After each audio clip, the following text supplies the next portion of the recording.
Welcome to Tiny Marketing. This is Sarah Noel Block, and this is a podcast that helps B2B service businesses do more with less.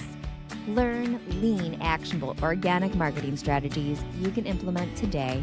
No fluff, just powerful growth tactics that work. Ready to scale smarter? Hit that subscribe button and start growing your business with Tiny Marketing. I'm Kelley Troia, Chief Astonishment Officer at Clandestine Events and Experiences. We design high-trust experiences for teams who can't afford another forgettable offsite or dinner. Today, we are going to talk about how to make your events more memorable and keep people engaged. And what we're talking about can apply to virtual events if you're hosting even a relatively short webinar, all the way to in-person offsites with your team. But I want to keep it relatively high level so anybody who's listening to this today can apply what we're talking about. And the reason that I connected with you in the first place for this specific conversation was you posted on LinkedIn about this 20-minute rule, that it was the easiest way to keep people engaged in your event. Because you know how people go to an event and then eventually they're like looking at their watches, they're ready to go home. So Yep. Can you explain your 20-minute rule? Sure.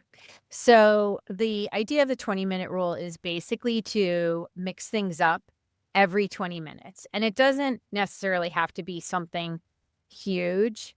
It just needs to have some sort of, change in the energy a little bit. So it can be moving from cocktails to appetizers. It can be switching the entertainment up. It can be switching up a little bit of the content. It can be moving from a panel discussion to some sort of networking. The idea is to make a change every 20 minutes because you really want to keep them hooked and have them wondering what's next. Like you said, I mean, the way that I judge a lot of the success of my events is really how many people are left at the end of it. Yeah, that's kind of how I do it too. Because if I'm hosting a mastermind or a workshop or something, how many people stayed to the end where I had to like literally kick them off? Like, we're done now, for real. You can go Yeah, home that's now. great. I love that. That's a route that tells me it was successful. Yeah, that's a perfect example. I will say there's been a couple of events that we've done where the client will come up to us and ask us for an additional hour. And I think that's like, that's like the Yeah. fairy dust that I'm like, okay, we knocked this one out of the park. Yes, for real. So I'm just going to apply that 20-minute rule real quick to like a way you could do it for a virtual workshop as an example. So if you were to apply it to that, it could be like 20 minutes of content and then like 10 minutes of a hot seat where you pull people in from the audience and you can work through exactly what you just taught them for their specific situation before you switch to the next topic. But that'll keep people engaged and things have shimmied a little bit because now they're no longer sitting as a passive audience. They're invited to get on the stage.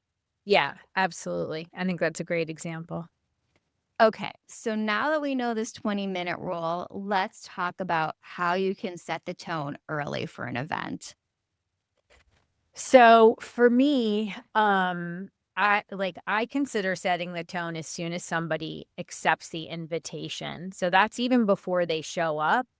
And then as you lead up to it, I think it's really helpful to remind people. I've noticed that the events that I am attending, the ones that I appreciate the most are the ones that are like, hey, by the way, this is coming up. There's one in particular that I'm thinking of where they asked me to speak at the conference. And what I loved was that they would send a reminder to me every, couple of weeks. And they also reminded me of the location, the date, the time, and the topic. Because I'm sure, Sarah, in particular, I know you speak quite a bit.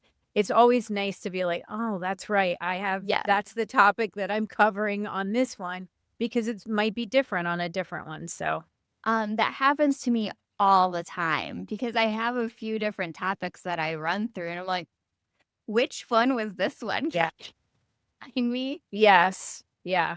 Yeah. So I think in terms of setting the tone early, it's that and then maintaining some level of a cadence of communication until, it's actual showtime and all the way up and through like that one that I gave as an example. It was the first time that I had been to that particular conference and they actually had like a newbies check-in where all the newbies got together, and I just thought that was a I really like great that. approach.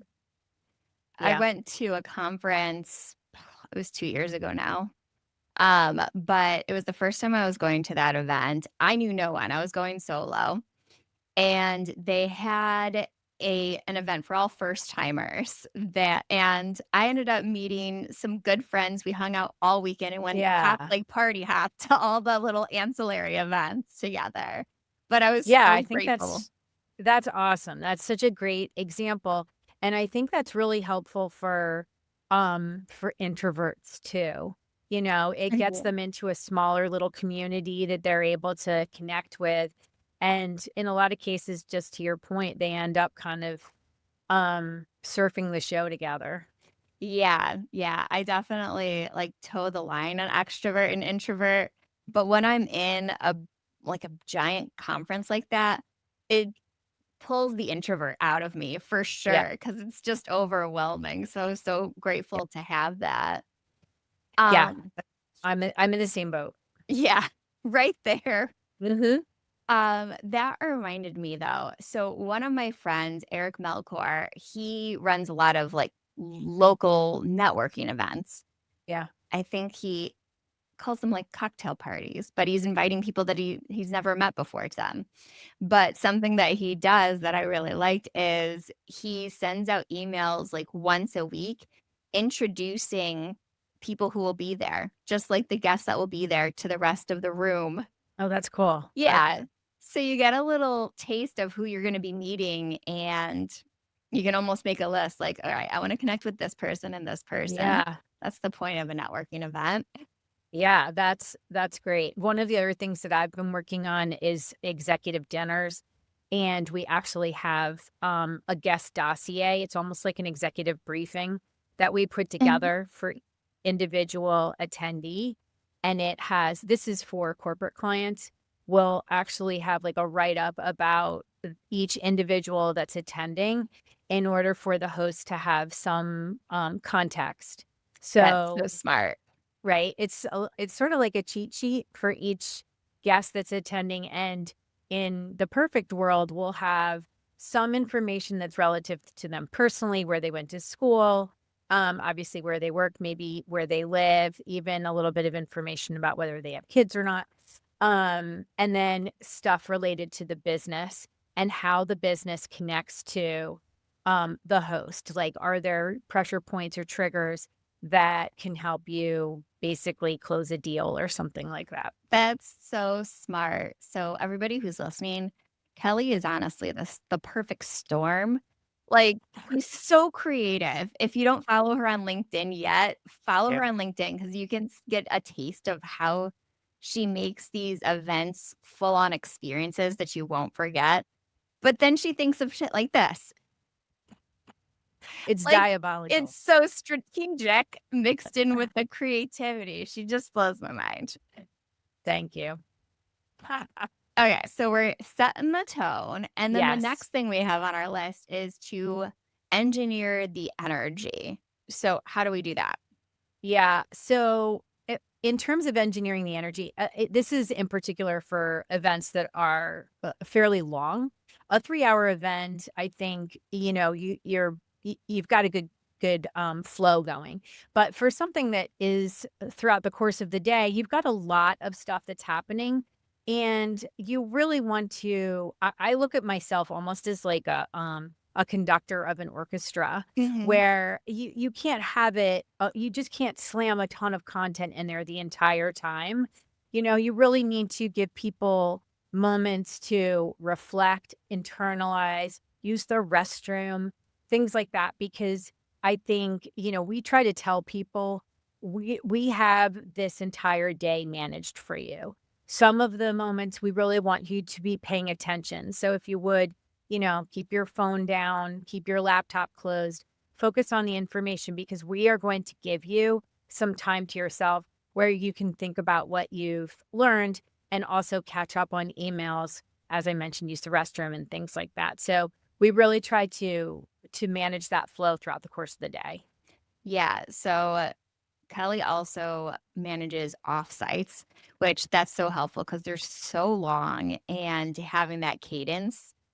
And I don't know if you do this already, but retreats could use that Kelly treatment also because they are intense. They're like 3 days at a time. And sometimes they just can be overwhelming. Yeah, we just did one in Oregon last month, and that was for the tech company that I mentioned to you. And we tried to manage the entire day so that there were some moments where they obviously were all together in session, and then other moments where they were team building and doing some like fun experiences that were very unusual, particularly because this team is international. So there were people from the Philippines there and Spain. So in a lot of cases, they hadn't even like spent any time in a room together. So it was really great. It was almost like they were on vacation, but also working. Yeah. Yeah. Can you give us any examples of the that you did, or are you not allowed? Yeah, of course. So, one of the things that they did together was they were given a gosh, what is it? Like box, Mhm. a roll of tape, a like scissor, and I'm trying to think of the others, like a tube. And the tube was also made out of paper. So those were all that they were given. And they had to basically create a boat that went from one end of the pool to the other end, and somebody had to get in the boat. That Yeah. sounds fun, actually. So they had to think about, okay, how are we going to get from point A to point B as quickly as possible? Because obviously anything made of paper is going to sink eventually. Yeah. So they used a lot of the tape to wrap it around, and then they had to like get down from point A to point B the fastest. So it was fun to see, there were 8 teams and they all kind of collaborated with each other in order to figure out how they would put that together. So that was one thing that we did with them, which was really fun. They went horseback riding. And then the other thing that we did that was awesome was they did glow in the dark pickleball at night with a DJ, which was really super fun. That They had was so so much fun. Yeah, it was great. It looked so cool. Yeah, I bet the photos and videos were awesome. Yeah, it really was. I got some high fives for that one. So I bet. See, she comes up with the most creative thing. yeah, it was pretty cool. Okay. The last thing we're talking about is creating memory anchors. So tell me all about that. Yeah, well, I think the pickleball is a great example of a memory anchor. You want something that people are going to, like something that's going to stick with them. And I really do think that the both of those examples were great. The pickleball, it was perfect for that group, and I think that's everything that we think about a lot. It's a younger team. I am not sure the plumbing supply people would appreciate glow in the dark pickleball as much as nothing wrong, just two totally different demographics, right? Yeah. So you really have to kind of think about your audience and not expect one thing to work for every group essentially.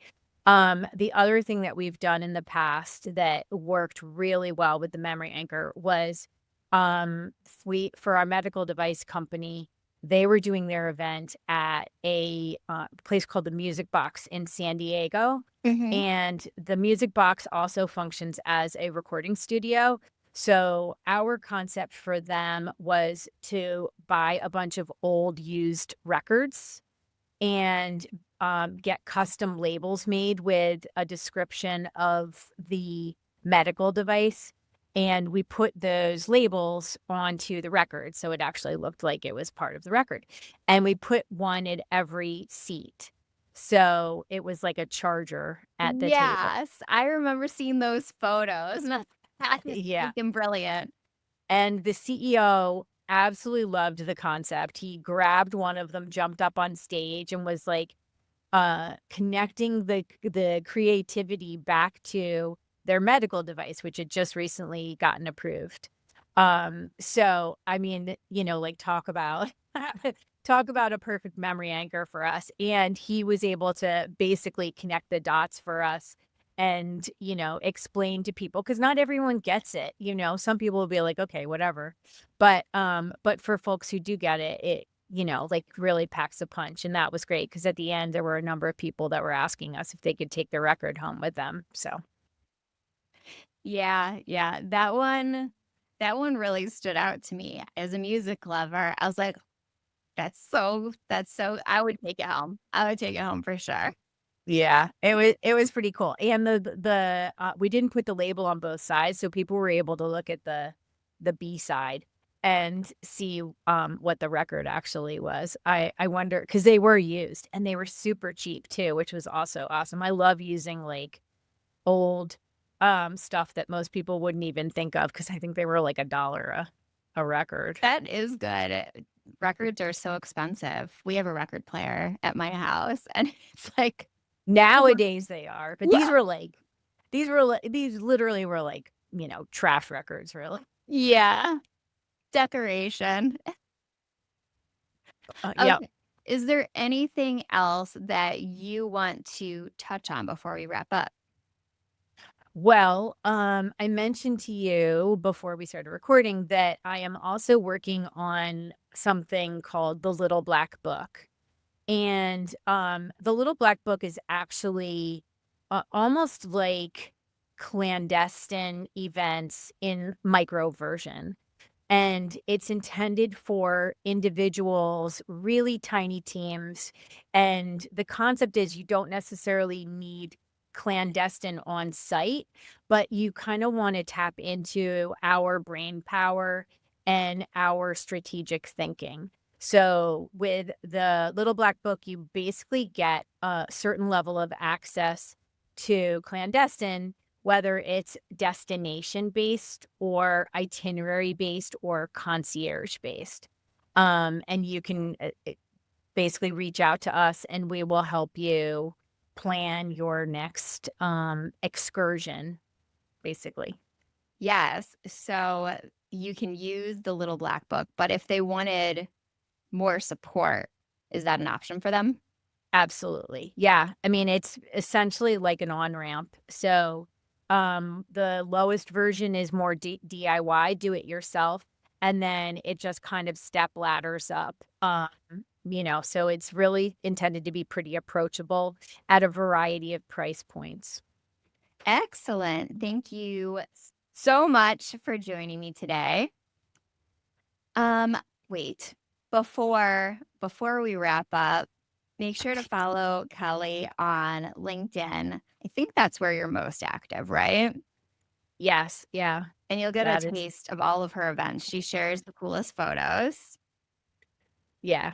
And is there anywhere else that they should go to find out more about you? Yeah. So if you visit clandestine-events.com/tiny, TINY, you'll get a little taste, and I'll have some, pixie dust in there just for the Tiny Marketing Podcast listeners. Awesome. Thank you. Of course. All right. I'm going to have that link in the show notes so you can grab it along with Kelley's LinkedIn profile. So go follow her there. Thank you for joining me. I'm going to steal all of this and make it apply for virtual events. Thanks, Sarah. It's good to see you too. You too. Bye, hun. You love all things tiny marketing, head down to the show notes page and sign up for the wait list to join the Tiny Marketing Club, where you get to work one-on-one with me with trainings, feedback, and pop-up coaching that will help you scale your marketing as a B2B service business. So I'll see you over in the club.